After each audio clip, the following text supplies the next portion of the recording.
ਐਡਾ ਵੱਡਾ ਕੈਨੇਡਾ, ਫਿਰ ਅਟਲਾਂਟਿਕ, ਜਿਹਦੇ ਵਿੱਚ 4 ਸਟੇਟਾਂ ਆਉਂਦੀਆਂ, Nova Scotia, PI, Prince Edward, New Brunswick, ਹੋਰ ਜਦੋਂ ਅਸੀਂ ਗੱਲ ਕਰਦੇ ਹਾਂ 4 ਸਟੇਟਾਂ ਦਾ ਸੁਮੇਲ ਹੈਗਾ। ਫਿਰ ਤੁਸੀਂ ਨੋਵਾ ਸਕੋਸ਼ੀਆ ਚੁਣ ਕੇ ਦਿਆ ਘਰਦਿਆਂ ਨੇ ਜਾਂ ਪ੍ਰਦੀਪ ਜੀ ਨੇ, ਜਾਂ ਤੁਸੀਂ ਚਲੇ ਗਏ।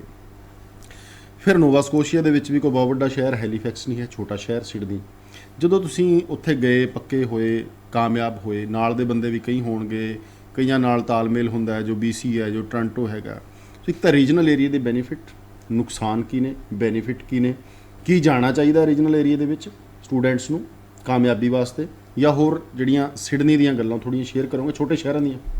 सर मेरे एक्सपीरियंस से छोटे शहर के बेनिफिट्स बहुत ज़्यादा है एज कम्पेयर टू बड़ी सिटीज़ के। फर्स्ट ऑफ ऑल आप छोटी कम्युनिटी में जा रहे हो, आप ज़्यादा बंदों को जानोगे, they care for each other, वो एक दूसरे को जानते हैं, दे रेफरेंस डालेंगे, आपकी जॉब में भी हेल्प होगी इससे, और अगर आप कभी बीमार हो जाते तो आपकी हेल्प कर देते हैं। सेकेंडली PR के ऑप्शंस अनलिमिटेड ओपन हो जाते हैं। सपोज जैसे अटलांटिक कैनेडा में AIPP में अगर आप AIPP में फाइल लगाते हो एज ए इंटरनेशनल स्टूडेंट, अगर आपने 2 ईयर की स्टडी फ्रॉम अटलांटिक कैनेडा की है, देन आप without any work experience eligible हो जाते हो। उसकी मेन रिक्वायरमेंट है कि आपके पास जॉब ऑफर होना चाहिए फ्रॉम डेजिग्नेटेड एम्प्लॉयर, तो इसका एक बेनिफिट है। और देन दूसरे PNP प्रोग्राम्स काफ़ी ज़्यादा हैं, इतना कि जो बड़ी सिटीज़ में बच्चे जाते हैं वो मूव करते हैं फॉर सम रीजन। ਹੁਣ ਸਿਡਨੀ ਹੀ ਰਹੋਗੇ ਕਿ ਹੁਣ ਮਨ ਬਣਾਇਆ ਕਿ ਹੋਰ ਕਿਤੇ मूव हो जी? सर हमारा प्लान है कि वेस्टर्न ओवरसीज को ग्लोबल ब्रांड बनाएं, कि वेस्टर्न ओवरसीज को हम हर एक सिटीज तक पहुंचाएंगे कनाडा की, तो हम वी विल ट्राई टू कि बड़ी बड़ी cities. Pradeep ji, UK Australia ਵੱਲ ਆਉਣ ਤੋਂ ਪਹਿਲਾਂ ਮੇਰਾ ਇੱਕ ਪਰਸਨਲ ਸਵਾਲ ਇਹ ਹੈ ਕਿ ਅੱਜ ਕੇ ਬ੍ਰਿਟਨ ਯੂਨੀਵਰਸਿਟੀ 'ਚ ਬਹੁਤ ਹਜ਼ਾਰਾਂ ਸਟੂਡੈਂਟ ਔਰ ਪੰਜਾਬੀ ਪੜ੍ਹ ਰਹੇ ਨੇ। ਜਦੋਂ 16 'ਚ ਗਏ ਸੀ ਬੱਚੇ ਬਹੁਤ ਥੋੜੇ ਸੀ। ਇਹ ਇੱਕ ਕੰਸਲਟੈਂਟ ਦਾ ਦਿਮਾਗ ਸੀ ਕਿ ਆਪਾਂ ਬੱਚੇ ਨੂੰ ਇੱਥੇ ਸਕਸੈਸ ਕਰਨਾ, ਜਾਂ ਇੱਕ ਪਰਸਨਲ ਫੈਮਿਲੀ ਦੀ ਅਟੈਚਮੈਂਟ ਹੁੰਦੀ ਹੈ ਕਿ ਛੋਟੇ ਸ਼ਹਿਰ ਭੇਜੀਏ, ਸੇਫ ਰਹਿੰਦਾ ਹੈ, ਖਰਚਾ ਘੱਟ ਹੈਗਾ, ਜਾਂ ਯੂਨੀਵਰਸਿਟੀ ਚੰਗੀ ਹੈ ਕਿ ਬ੍ਰਿਟਨ? ਕਿਵੇਂ कॉम्बिनेशन ਜਿਹੜਾ ਸੀਗਾ? देखिए, जब इनको मैंने बाहर एडमिशन इसका कराना था तो मैंने सारे के सारे प्रोविंस हैं उसको डीपली स्टडी किया था कि कौन से प्रोविंस में भेज के बच्चे का फ़ायदा हो सकता है। पेमेंट वाली तो कोई प्रॉब्लम थी ही नहीं, बात थी कि बच्चा सेटल कैसे हो सकता है। तो यहाँ पे AIPP था, अटलांटिक रीजन में बच्चा जा रहा है, स्टडी कंप्लीट करने के बाद आपको जॉब ऑफ़र, सिर्फ जॉब ऑफ़र चाहिए, अब आपके पास वर्क एक्सपीरियंस नहीं है तब भी आपका PR आ जाएगी। तो मेरा भेजने का पर्पज़ ये था कि बच्चा वहाँ जा रहा है तो वहाँ पे सेटल जल्दी हो पाएगा।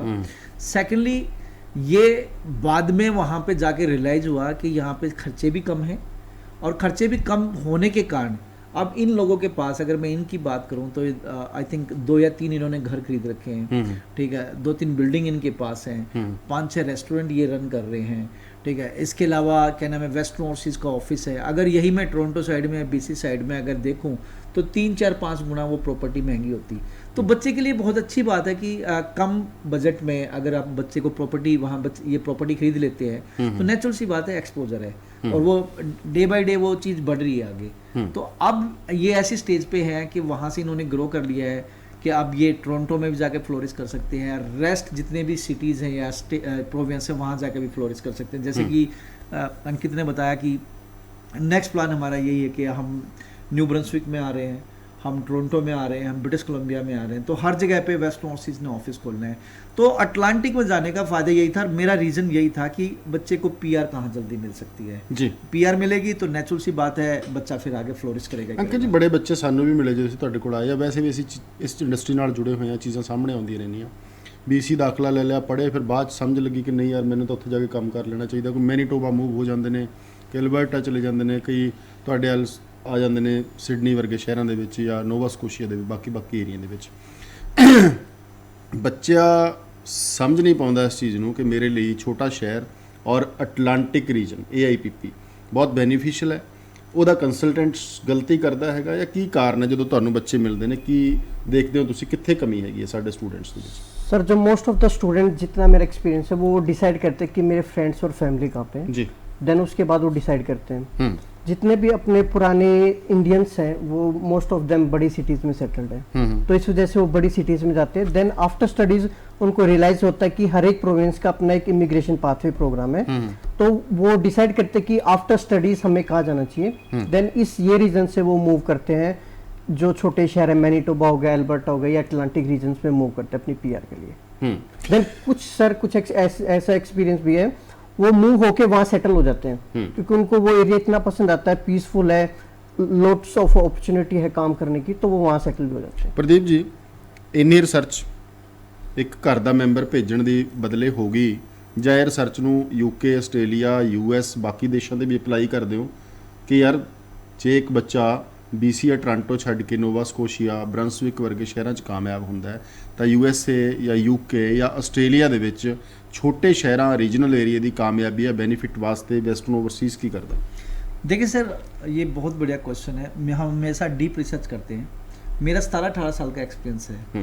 कोई भी कैंडिडेट, ये तो अंकित चलो मेरा नेफ्यू है और मेरी फैमिली का मेंबर है, लेकिन जो कोई भी कैंडिडेट आता है, मेरी पॉसिबिलिटीज़ यही रहती है कि वो सारे के सारे मैं वैसी तरीके से ट्रीट करूँ जैसे अंकित को ट्रीट कर रहे हैं, क्योंकि मैं उसी फैमिली से उठ के आया हूँ जिस फैमिली से स्टूडेंट्स आते हैं। हर एक घर के वही मिट्टी के चूल्हे हैं, तो हर एक पेरेंट्स ने बड़ी गाड़ी कमाई, बड़ी मुश्किल से कमाते हैं, और किसी फेक कंसल्टेंट के उसमें आके पैसे उड़ भी जाते हैं। तो कहने का मतलब ये है, डीप रिसर्च के बगैर तो इस इंडस्ट्री में सर्वाइव आप कर ही नहीं सकते। मैं अपनी अगर बात करूँ तो मेरी टीम है जिसमें बहुत पुराने पर्सन हैं, जो बड़ी हर एक डिपार्टमेंट के लिए डिफरेंट टीम बनी हुई है, डायरेक्टर से लेके काउंसलर्स तक, या फाइलिंग मैनेजर या रीजनल मैनेजर से लेके काउंसलर तक, या फिर फाइलिंग ऑफिसर तक, या एडमिशन ऑफिसर तक। इधर से डीप रिसर्च के लिए SOP राइटर्स बैठे हैं, स्टूडेंट प्रिपरेशन के लिए बैठे हैं। तो मैं मानता हूँ कि ये इंडस्ट्री सिर्फ नॉलेज पे चलती है। हम सबसे पहले वो बताने की कोशिश करते हैं जो स्टूडेंट्स के लिए बेस्ट है। सबसे पहले हमारा यही टारगेट होता है कि स्टूडेंट को बेस्ट से बेस्ट एडवाइस दी जाए और यहाँ पे पैसा बीच में ना आए।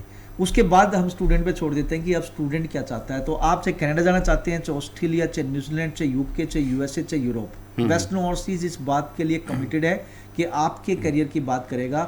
आपका करियर बनेगा तो नेचुरल सी बात है हमारा करियर बनेगा।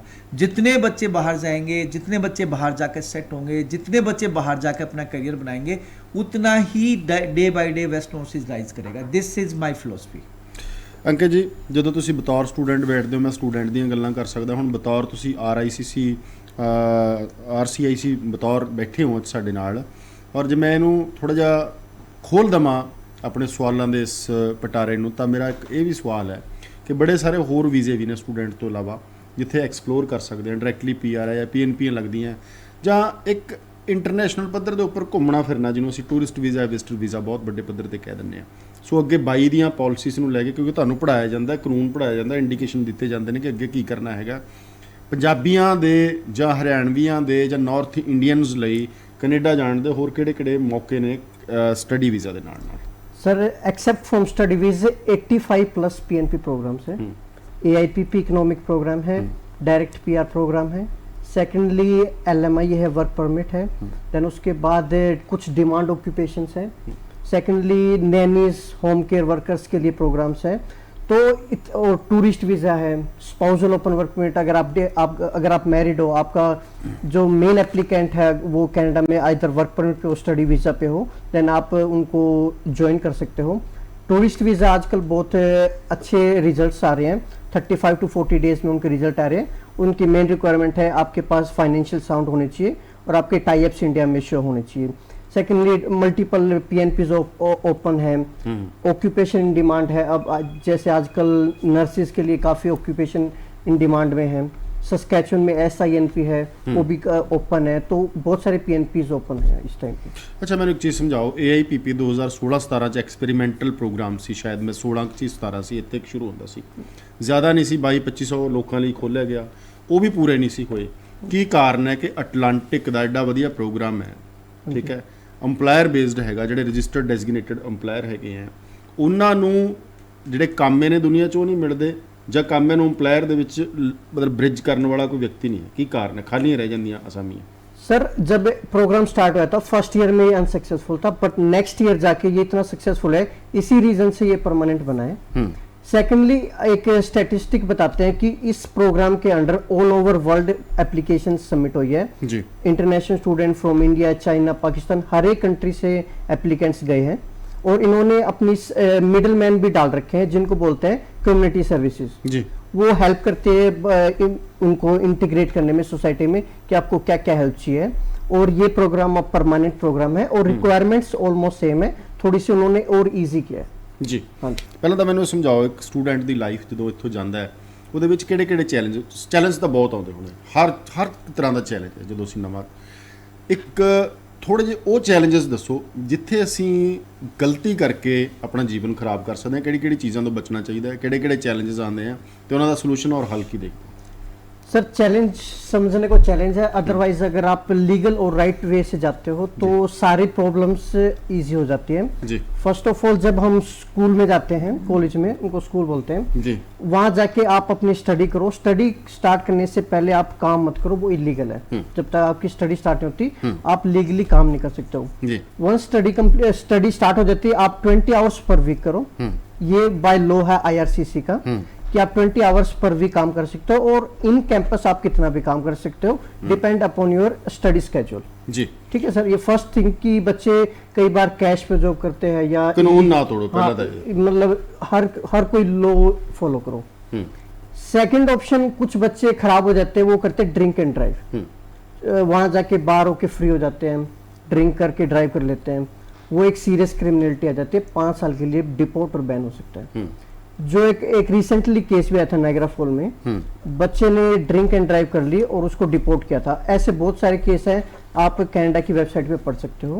और थोड़ी सी और चीज है, आप वर्क परमिट, जब post graduate work permit apply करते हो तो एक लीगल एडवाइस जरूर लो। कई बार एक ऐसा क्वेश्चन गलत फिल होके आप उसको, आपका वर्क परमिट रह जाता है। इसका भी एग्जाम्पल है, कुछ स्टूडेंट्स हैं जिन्होंने एप्लीकेशन खुद फिल की है, उन्होंने एक क्वेश्चन ऐसा फिल कर दिया, applying from outside of Canada, 1 year से एप्लीकेशन अटकी हुई है सर, कोई कुछ नहीं कर सकता, न एप्लीकेशन विड्रॉ कर सकते हैं क्योंकि आउट ऑफ स्टेटस हो जाएगा।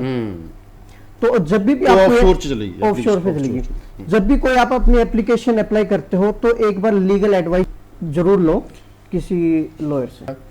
ਇਸ ਵਕਤ ਆਸਟ੍ਰੇਲੀਆ ਦਾ ਬਹੁਤ ਜ਼ਿਆਦਾ ਬੋਲਬਾਲਾ ਹੈ, ਬੜੇ ਵਿਦਿਆਰਥੀ ਟੱਚ ਕਰ ਰਹੇ ਨੇ, ਪਰ ਸਵਾਲ ਪ੍ਰਸ਼ਨ ਇਹ ਖੜਾ ਹੋ ਜਾਂਦਾ ਕਿ 17 18 19 ਤੋਂ ਇਲਾਵਾ ਪ੍ਰੋਫਾਈਲ ਹਲੇ ਕੰਸਲਟੈਂਟ ਨੂੰ ਫੋਨ ਨਹੀਂ ਕਰਨੀ, ਪਤਾ ਨਹੀਂ ਕੀ ਕਾਰਨ ਹੈਗਾ। ਕੀ ਸਕਸੈਸ ਹੋਣਗੇ ਇਸ ਇੰਨੇ ਗੈਪ ਵਾਲੇ, ਜਾਂ 19 20 21 ਨੂੰ ਹੀ ਅਪਲਾਈ ਕਰਨਾ ਚਾਹੀਦਾ। देखिए अभी मैं खुद एरी मेंबर हूँ और क्वालिफाइड कंसल्टेंट हूँ ऑस्ट्रेलिया के लिए। मैंने अभी रिसेंट 2 मीटिंग अटेंड की, एक वेबिनार अपना होम ऑफिस की तरफ से, एम्बेसी की तरफ से, और एक दिल्ली मीटिंग, और एक 17 तारीख को जनवरी को चंडीगढ़ भी होने जा रही है।